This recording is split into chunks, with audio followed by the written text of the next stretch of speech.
Et cette fois, on accélère pour ce prix retiercé. Allez, c'est parti avec le bon départ de Flupkepan, bien sûr, le 6 avec Flavio Mazza, le 5. Et à la corde, c'est le 4, Forza Moco, 4, 5, 6. L'As Épinard revient ensuite quatrième un peu plus loin. Et au centre, eh bien, Éternel D est bien parti aussi, le 7. On fonce en tête de course avec Flavio Mazza côté corde, Flupkepan qui fait le forcing à l'extérieur pour prendre le commandement. En troisième position, c'est numéro 4, Forza Moco. On est bien placé avec Eternal Day. On s'est décalé avec la favorite Hermine Duris qui progresse, qui vient plutôt en 7-8e position, sans doute pour prendre le commandement dans quelques instants. Voilà, Hermine Duris qui était parti assez lentement, mais parti quand même, vient très très vite maintenant aux côtés de Flavio Mazza, le 5, avec Flupkepan qui a pris l'avantage bien sûr, et puis quelques efforts comme Floriado Sandor. Oui, effectivement, Hermine Duris qui a pris le commandement. On tente de la suivre avec Flupkepan. On s'est rapproché avec le numéro 8. On est bien placé avec le numéro 7, Eternel Dede, qui vient en 5-6e position. Sur un troisième rang côté corde, c'est Flavio Mazza, suivi par le numéro 4, Forza Moco.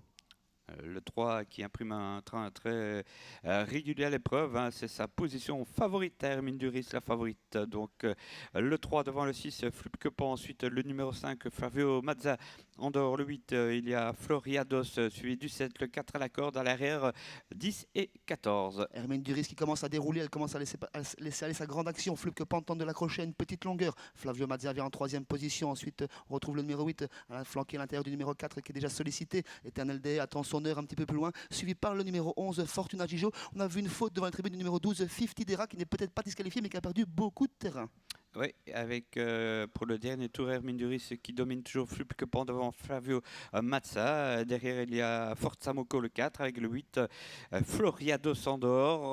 On va apercevoir un peu plus loin, eh bien là, c'est Pinard côté corde devant le 7 Éternel. Et On va toujours bon train en tête de course. On a fait la jonction avec Flupkepan qui emmène Flavio Mazza, mais c'est toujours Hermine Duris au commandement qui réaccélère une nouvelle fois pour aborder une dernière fois le passage de la ligne d'en face. On s'est décalé avec le numéro 4, Forza Moco. On fait la corde avec Épinard et on tente quelque chose, mais plutôt en 7-8e position avec Eternel Désert, pendant que Hermine Duris se détache et prend 2-3 sulky d'avance. voilà, se détache alors que Flupkepan fait la faute, le numéro 6, et se retrouve seul en tête. Hermine Duris, le 3, plusieurs sulky d'avance sur le 5 avec Forza Moco le 4 qui est là aussi.